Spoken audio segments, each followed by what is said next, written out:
2025各大平台的优秀国漫数不胜数，截止目前为止，今年已经过去了3/4。众多国漫中，究竟谁能在播放量榜单上夺冠呢？豆豆结合腾讯、B 站等多平台数据，整理出了一份截止9月的国漫剧集播放量前10榜单。废话不多说，我们来看看榜单中有没有你喜欢的国漫吧。第1名，《吞噬星空》。作为国产科幻类动漫的标杆之作，《吞噬星空》的累计播放量已经高达214.8亿，稳居腾讯视频科幻动漫第一。在2025年的1到9月中，《吞噬星空》的热度一直不断飙升，尤其是在4月时，《吞噬星空》还创下了单集上线24小时播放量破亿的亮眼成绩。作为玄机科技打造的科幻代表作，《吞噬星空》高度还原了原著中的各大名场面，建模打斗堪称国漫中的佼佼者。能做到这一点的国漫不少，但能做到每一集制作水平都在线，不拉胯的年番却很少。在今年更新的剧情中，罗峰踏上域外战场后展开的一系列战斗都十分精彩，让观众们，尤其是豆豆我看得直呼过瘾。第2名，《完美世界》。作为腾讯另一大经典年番，《完美世界》的累计播放量高达214.7亿，和排名第一的《吞噬星空》仅差0.1亿。2025年上半年，《完美世界》就以12.4亿的正片有效播放量位居全网动漫霸屏榜第3。完美的原著粉丝群体极其庞大，这也让动漫的热度一直居高不下，评分更是高达9.5。在200集之后，动漫剧情节奏紧凑，曾经被不少粉丝诟病的拖沓、混乱之类的问题都得到了极大的改善，口碑也直线上升。虽然很多观众都吐槽完美世界整天就知道打，但完美的特效流畅又逼真，各种战斗场面十分绚丽，再加上荒的盛世美颜以及俊男美女的配角们，粉丝都直呼大饱眼福。第3名，《斗破苍穹》。斗破最近的表现，相信追更的大家都有目共睹，整个制作组已经烂出圈了，就连土豆在直播的时候都忍不住吐槽。但经典 IP 之所以经典，就是因为粉丝群体大，粘性高。斗破总共累计播放量高达210.4亿，甚至在今年这么摆烂辣眼睛的情况下，斗破上半年正片有效播放量都高达15.6亿，单集平均播放量约1.5亿。官方和制作组真的应该给土豆磕一个，不然就现在这种魔改剧情、垃圾建模，换成其他动漫早就没有热度，就地埋了。话又说回来，现在这么烂都这么高的播放量和热度，如果编剧好好打磨剧情，制作方做好建模和特效，不知道斗破的成绩能不能追上绝对的一哥斗罗一。第4名，《画江湖之不良人》。不良人整个系列累计播放量高达196.1亿。今年播出的《不良人妻》在整个系列中属于表现不太好的那种，虽然单季播放量也有28亿，但豆瓣评分仅有5.8，和第6季的9.4差距属实过大。不少网友认为这一季就是在搞情怀诈骗。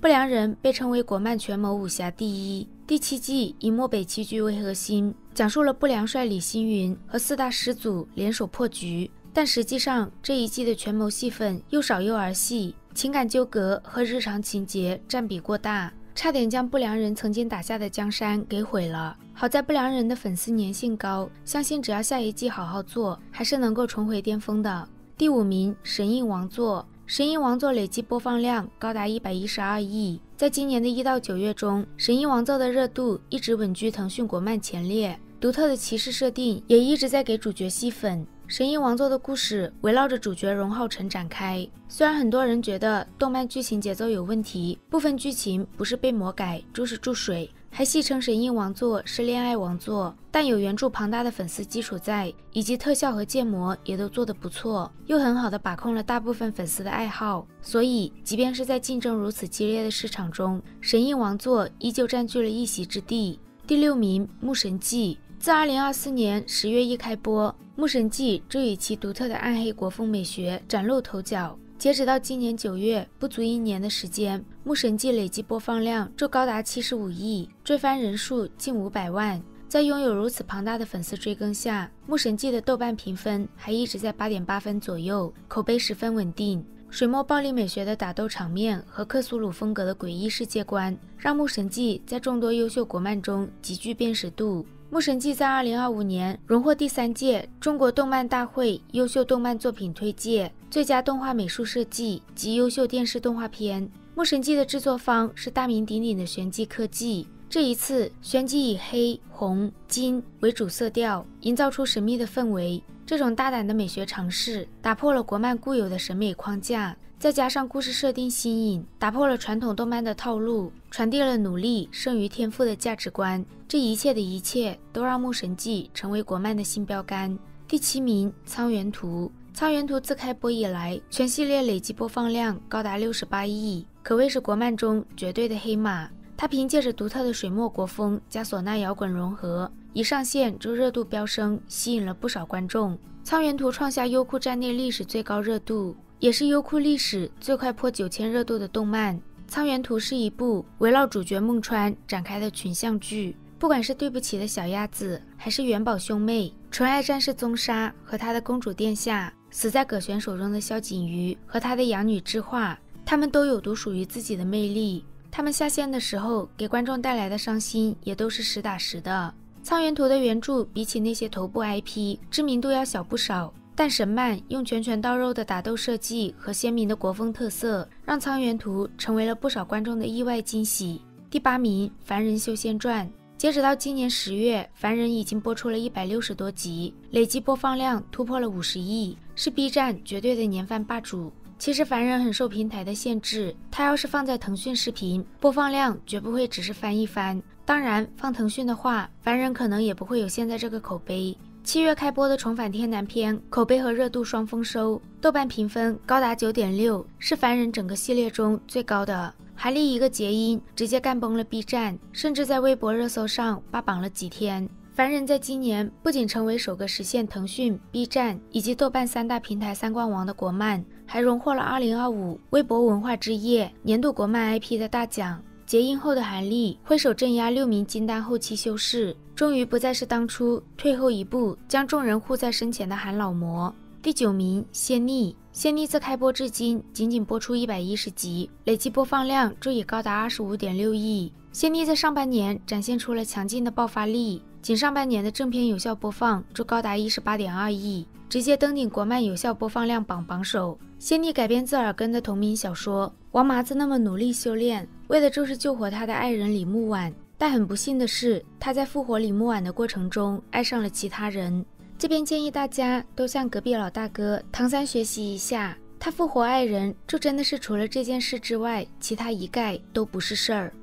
但是王林在原著中的反复并不是他的错，一切都是因为作者耳根既要又要。王林这个角色，他爱的就是李木婉，不然也不会在复活婉儿之后立刻踏天而去。他很清楚，一旦婉儿知道他的那些桃花，就会立刻舍弃他。王林不会也不敢让婉儿知道这些。其实要兜说，陆墨才是最好的。第10名，镇魂街。作为国漫经典 IP， 镇魂街的播放数据因为统计维度不同略有分化。镇魂街第4季在 B 站圆满收官时，评分高达9.8，并创下了15.5亿的单季播放量。这一季的剧情主要围绕主角曹彦斌一行人的冒险展开。曹彦斌被困死牢，欠击黑煞的绝境，典韦为救主公拼死战斗，五虎上将独占群英殿精锐。他们将守护伙伴的主题与国风美学和赛博元素的画风结合，将国漫守护主题拉到了一个新的高度。以上前10的播放量榜单中不含剧场版的数据，大家从这份榜单中可以清晰地看到国漫的成长和变化。国漫离走出靠 IP 吃老本的阶段越来越近，如今的国漫越发多元化，不管是像《吞噬星空》这样的科幻巨作，还是《完美世界》这种经典玄幻，亦或者权谋武侠，都打破了曾经所谓的国漫只有玄幻的局限。大家有喜欢的国漫，可以在下方评论区留下他的名字，让更多的人看到更好的国漫。好啦，今天的视频到这里就结束了，我们下期再见，拜拜。